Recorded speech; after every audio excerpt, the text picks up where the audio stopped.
Assalamualaikum warahmatullahi wabarakatuh.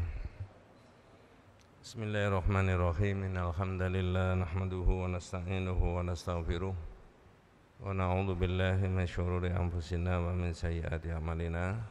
May yahdihillahu fala mudilla lahu wa may yudlil falan tajida lahu waliyyan mursyida. Asyhadu an la ilaha illallah wahdahu la syarika lah wa asyhadu anna Muhammadan abduhu wa rasuluhu la nabiyya ba'dah.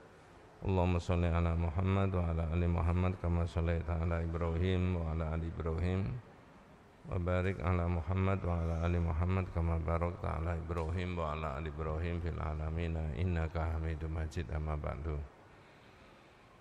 Ma'asyiral muslimin rahimani wa rahimakumullah, usikum wa nafsiya bitaqwallahi faqad faza man ittaqa. Ibu-ibu, bapak-bapak, adik-adik para jamaah rahimakumullah. Yang akan kita bahas adalah mengenai ayatnya Allah yang kauniyah. Apa ayatnya Allah yang kauniyah itu? Yang terkait dengan alam di luar yang tertulis di dalam Al-Quran dan hadisnya Nabi Muhammad SAW. Dari mana kita bisa mengetahui bahwa alam itu bagian daripada ayatnya Allah? Nah, satu ketika ini saya mau menjelaskan tentang hadisnya Nabi. Sore hari itu Nabi itu tidak tidur sama istrinya yang bernama Aisyah. Hal laki ya Aisyah anta dzanani lailata fi ibadati rabbi. Aisyah, mohon izin malam hari ini aku tidak tidur sama kamu. Nabi itu orang pilihan, Pak, panutan kita semuanya. Tidak tidurnya Nabi itu dimanfaatkan untuk sholat. Ya tentu saja saat itu gebiarnya dunia tidak seperti sekarang.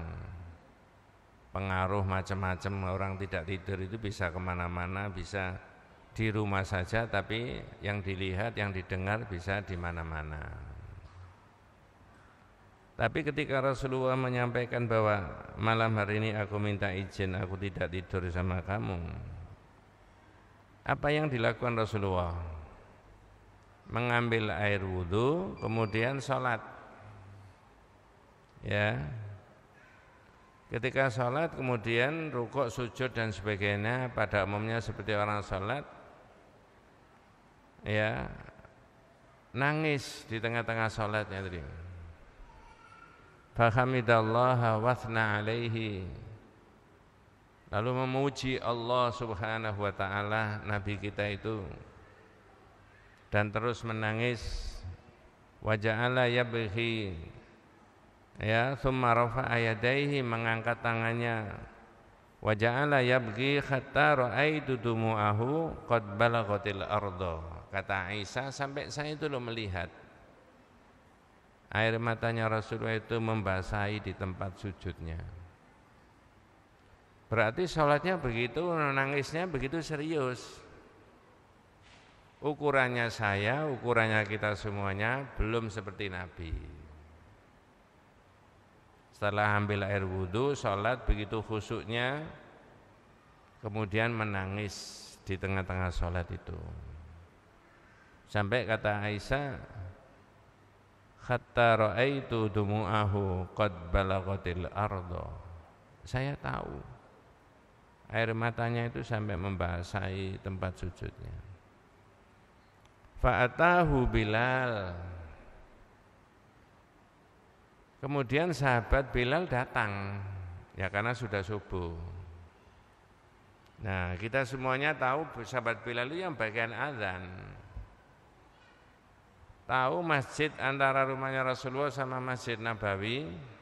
Bapak-bapak itu yang sudah pernah tindak ke Masjid Nabawi tahu. Jarak antara rumahnya Rasulullah sampai masjid ini 25 meter. Yang disebut oleh Nabi apa? Raudhah. Ma baina baiti wa mimbari raudhatun min riyadil jannah. Antara rumah saya ini sama mimbar itu taman surga. Makanya jamaah haji dan umroh itu mesti diberi kesempatan masuk di raudhah. Karena yang menyebut Nabi cara ini tadi. Satu-satunya tanah di dunia ini yang disebut dengan raudhah 25 meter tadi. Antara rumahnya Nabi sampai itu. Karena padatnya orang kepengen masuk di raudhah, sekarang ini pakai daftar dulu untuk masuk di raudhah. Wis itu urusan beda. Tahu Nabi itu keluar dari rumah menangis, sahabat Bilal tadi yang jemput tanya, "Lima tabghi ya Rasulullah? Wa qad ghafarallahu laka ma taqaddama min dzambika wa ma ta'akhkhar." Nabi, kok menangis ada apa? Bukankah engkau ini diampuni kalau ada salah sama Allah? Saya potong dulu, Pak. Ini Nabi ini sumber hukum, Pak. Dawuhnya Nabi, persetujuannya Nabi, ucapan-ucapannya Nabi jadi sumber hukum. Sehingga sahabat Bilal tadi tahu ada Rasulullah menangis, itu dimaksudkan apa tanyanya? Ada syariat apa sampai direwangi nangis? Nah, di situ. Lah orang sekarang itu kalau ngomong kan enggak jadi sumber hukum, bukan sumber hukum. Malah jadi sumber masalah. Ngomongnya gini jadi sumber masalah, viral di mana-mana. Nabi ndak. Mudah-mudahan besok kita semuanya dan keluarga kita memperoleh syafaatnya Rasulullah sallallahu alaihi wasallam. Ya. Jadi apa jawabannya Nabi ketika ditanya oleh sahabat Bilal? Lima tabghi ya Rasulullah? Wa qad ghafarallahu laka ma taqaddama min dzambika wa ma ta'akhkhar. Jenengan itu kan sudah diberi maghfirah, ampunan. Wa kaifa la abghi ya Bilal? Jawabannya, Bilal, bagaimana aku tidak menangis? Wong aku ini kepingin jadi hamba Allah yang bersyukur. Wa qad unzila alayya fi hadhil lailah. Tadi malam itu saya menerima ayat Al-Qur'an. Jadi menerima ayat itu terus diangen-angen sama Nabi. Pakai cara Jawa sampai direwangi apa? Nangis. Yang ditangisi siapa? Umatnya. Apanya yang ditangisi? Ngerti enggak umatku itu maknanya ayat ini? Itu loh maksudnya. Adik-adik kalau membawa HP yang ada Qur'annya bisa dilihat surat Al-Imran ayat 190 dan ayat 191. Ya.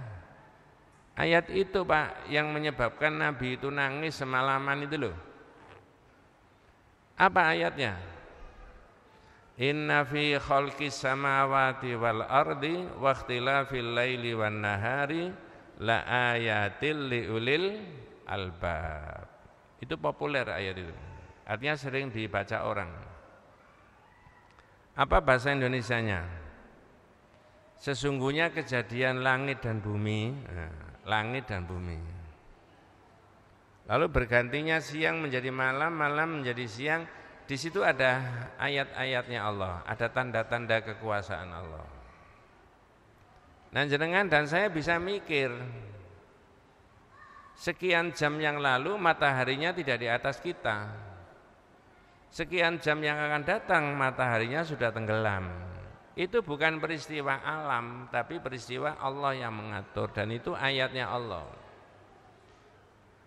Begitu sekarang ini siang, nanti itu kemudian malam, ada perubahan di masyarakat. Binatang yang tidak biasa keluar karena malam. Angin yang tidak biasa berhembus karena malam berhembus, ya. Hujan yang mestinya tidak turun karena malam, karena pengaruh ini jadi turun. Jadi perubahan.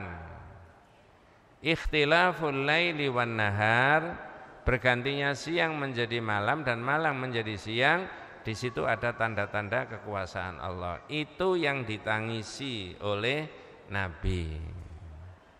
Tapi semuanya orang tidak mengerti kecuali ulul albab. Nah, saya potong sampai di situ ayatnya, Pak. Karena ayat berikutnya itu menjelaskan tentang ulul albab itu siapa. Artinya siapa ulul albab itu maksudnya? Orang yang memiliki pemikiran yang sangat dalam. Pemikiran sangat dalam. Alladzina yadhkurunallaha qiyaman wa qu'udan wa 'ala junubihim wa yatafakkaruna fi khalqis samawati wal ardi rabbana ma khalaqta hadza batila. Rabbana ma khalaqta hadza batila. Ya. Sampai di situ dulu ayatnya. Cirinya ulul albab, orang yang punya pikiran yang dalam, itu disebutkan, Pak, zikir, ingat kepada Allah sambil berdiri, sambil duduk, sambil berbaring. 3 posisi, Mas. Pertanyaan saya, mengapa kok cuma 3 posisi? Saya ulangi, cirinya ulul albab, orang yang punya pemikiran yang dalam, yaitu berzikir, ingat sama Allah ketika berdiri, ketika duduk, ketika berbaring. Yang saya tanyakan, mengapa disebut cuma tiga posisi? Jawabannya gampang. Karena manusia itu di mana-mana, posisinya kalau nggak berdiri ya duduk, kalau nggak duduk ya berbaring. Itu lazimnya manusia di mana-mana begini. Sampean sedang apa? Berdiri. Sampean sedang apa? Duduk. Sampean sedang apa? Berbaring. Lah kalau dalam 3 posisi ini selalu ingat Allah, mohon maaf, naudzubillah min dzalik. Kapan maksiatnya? Enggak ada. Nah, di situ. Terus yang kedua, yatafakkaruna fi khalqis samawati wal ardi. Berpikir tentang kejadian langit dan bumi. Kesimpulannya, Rabbana ma khalaqta hadza batila. Ya Rabb kami, ya Tuhan kami, Engkau menciptakan ini tidak ada yang sia-sia. Intinya gini. Oh, kalau begitu ayat Allah itu ini termasuk apa yang ada di alam itu. Iya.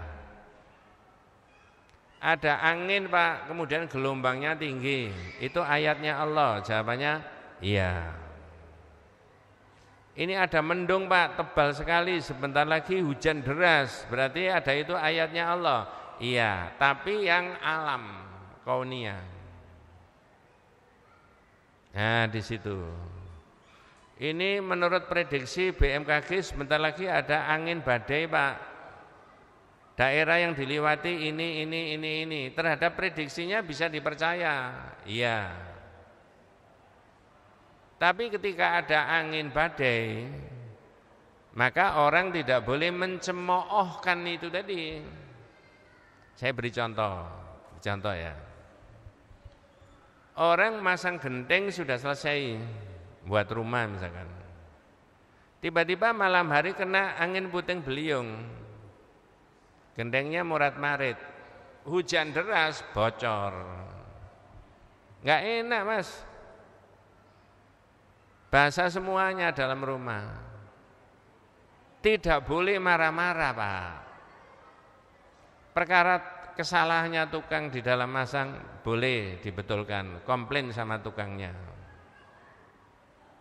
Tapi ketika diterpa oleh badai, tapi kemudian gentengnya tadi morat-marit, lalu bocor semuanya, maka orang tidak boleh marah. Terimalah dengan yang sebenar-benarnya. Tidak enak, Pak Ustadz? Iya, siapa bilang enak? Contoh yang kedua, hujan deras, Pak. Mudah-mudahan kita tidak kebanjiran ya. Tiba-tiba banjir, rumahnya orang kebanjiran 10 cm. Enak gak dirasakan oleh yang punya rumah? Tidak enak. Ya sudah dibersihkan aja, wong kebanjiran kok. Yang kotor-kotor tadi dibersihkan, dinaikkan, kan dikuras atau nunggu sampai nanti redanya hujan baru dibersihkan lagi. Ketika orang marah-marah kepada banjirnya tadi, karena ada banjir tadi, perkara ngapain ada banjir, mungkin saluran airnya yang enggak beres atau ada orang yang salah membuang sampah, nah itu boleh, yang sana itu orangnya Pak. Tapi terhadap peristiwa banjir yang masuk di rumahnya orang tidak boleh memarahi banjirnya itu tadi.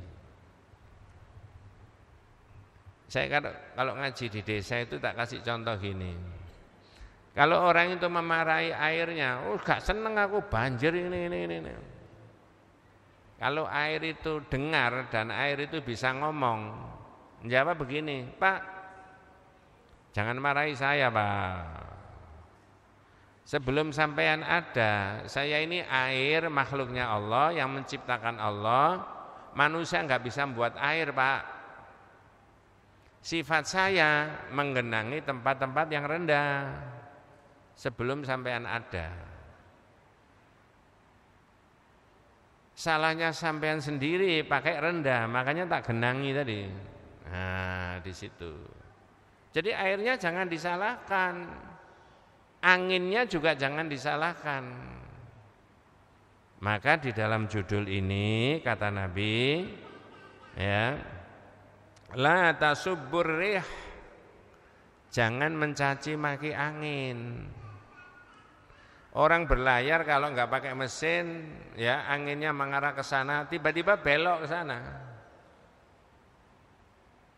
Sulit dikendalikan perahunya itu atau kapalnya, sehingga sampai di tujuan memakan waktu yang cukup lama, misalkan begitu. Dalam pandangan tauhid, karena itu adalah angin itu diperintah Allah dan itu ayatnya Allah, ya jangan dimarahi walaupun tidak enak. Maka kata Nabi, la tasubbur rih, jangan mencaci maki angin. Fa idza ra'aitumuhuma, ya, fa idza ra'aitum ma takrahun, kalau sampean tahu ada angin yang sampean enggak seneng, angin bisa memporak-porandakan rumah, bangunan ini, ya, maka disuruh berdoa. Apa doanya kata Rasulullah? Allahumma inna nas'aluka min khairi hadhihi rih wa khairi ma fiha wa khairi ma umirat bihi.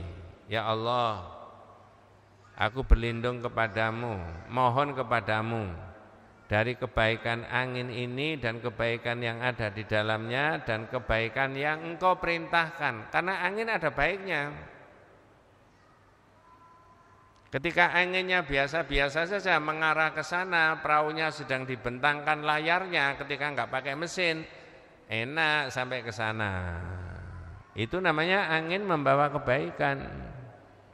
Maka kata Nabi, suruh berdoa, Allahumma inna nas'aluka min khairi hadhihi rih wa khairi ma fiha wa khairi ma umirat bihi. Ya Allah, aku mohon kepadamu dari kebaikan angin ini dan kebaikan apa yang ada di dalamnya dan kebaikan yang engkau perintah. Angin juga ada kebaikannya. Contohnya tadi saya sebutkan tadi, ketika sedang berlayar, energinya pakai angin. Petani, ketika anginnya sepoi-sepoi, dia menanam jagung dan sudah mulai tumbuh, sudah ada bunga-bunganya, maka terjadi penyerbukan. Pakai apa? Angin. Nah, itu kan manfaat semuanya itu. Ya. Terusnya hadis tadi, wa na'udzubika min syarri hadhihi rih wa syarri ma fiha wa syarri ma umirat bihi. Dan aku berlindung kepadamu ya Allah dari kejelekan angin ini dan kejelekan yang ada di dalamnya dan kejelekan yang engkau perintah. Angin kadang-kadang membawa ketidakbaikan seperti yang saya sebutkan tadi. Orang baru masang genting, kena angin puting beliung, porak-poranda semuanya enggak enak. Makanya ini menjelang musim hujan atau sudah hujan, itu tugas kita kalau bisa menghafalkan doa yang dari Nabi. Kalau nggak bisa pakai bahasa Indonesia. Ya, kadang-kadang angin dengan datang tiba-tiba jendela itu bisa pecah kacanya. Ya, begitu loh. Tapi kadang-kadang enak, lampu mati dibuka anginnya, ada angin masuk, jendelanya dibuka, anginnya bisa masuk, enak. Jadi makanya dianjurkan menabi itu ayatnya Allah tidak boleh dicemooh dan orang bisa berdoa, ya Allah, aku mohon kepadamu dari kebaikan angin ini, kebaikan angin yang ada di dalamnya dan kebaikan yang kau perintah, dan aku berlindung kepadamu dari kejelekan angin ini, kejelekan yang ada di dalamnya dan kejelekan yang engkau perintah. Jadi alam itu juga miliknya Allah. Ya, saya beri contoh yang agak beda. Musim panas misalkan begitu, ibu-ibu pede saja. Begitu menjemur pakaian banyak sekali, ditinggal ke pasar, ditinggal kemana, tiba-tiba hujan deras. Padahal tidak musimnya. Kok iso? Ya iso, Allah kok. Nah, itu tidak boleh dimarahi. Wus, tidak enak. Ya memang tidak enak. Kalau ayat Allah yang syar'i, yang Quran juga tidak boleh dicemooh, maka yang kauni, alam itu juga tidak boleh dicemooh. Orang dari Malang, dari Batu, daerahnya dingin Pak di sana, ke Surabaya. Surabaya panas. Jadi wong Jawa panas kentang-kentang. Itu tidak boleh marah. Tapi kalau khobariyah boleh. Mas, katanya mau ke Surabaya. Nggih. Hawanya panas loh. Sedikit-sedikit minum air, bawa payung, hati-hati. Nah, boleh. Tapi kalau dari daerah dingin ke Surabaya, kepanasan sampai Surabaya meso-meso. Kok main Surabaya kayak gini. Nah, itu enggak boleh itu. Yang dipisui siapa? Nah, itu loh. Jadi ditoto, orang Islam itu ditoto. Ngomong sak ngomong itu ditoto, walaupun itu kaitannya dengan apa? Alam. Karena itu ayatnya Allah. Manusia tidak bisa merubah cuaca, merubah angin, merubah genangan air itu dan sebagainya. Alam itu diatur oleh Allah dan itu bagian dari ayatnya Allah. Mudah-mudahan Allah memberikan rahmat, barokah, hidayah kepada kita semuanya. Hadanallahu wa iyyakum ajmain. Kita tutup dengan doa kafaratul majlis. Subhanakallahumma wa bihamdika asyhadu an la ilaha illa anta astaghfiruka wa atubu ilaik. Assalamualaikum warahmatullahi wabarakatuh.